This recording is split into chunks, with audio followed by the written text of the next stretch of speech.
এই নাও তোমার বেতন, ঠিকমতো কাজ চালিয়ে যাও। ধন্যবাদ স্যার। এতে তো অনেক টাকা।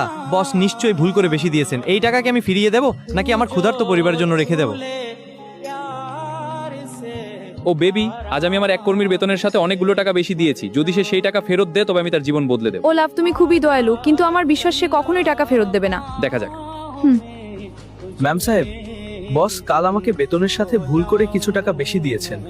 আমি সেটা ফেরত দিতে এসেছি। ওহ, ঠিক আছে, আমি দিয়ে দেব।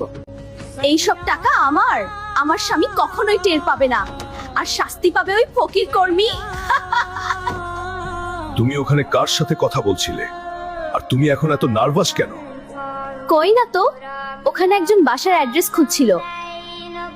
ওই ফকিরনি, আমার টাকা কোথায়? দ্রুত আমার টাকা ফেরত দে, না হলে তোকে আমি পুলিশে দেব। বিশ্বাস করেন বস, আমি আপনার টাকা ম্যাম সাহেবের কাছে ফেরত দিয়ে গিয়েছি। আপনার বিশ্বাস না হলে বাইরের সিসিটিভি ফুটেজ চেক করে দেখুন।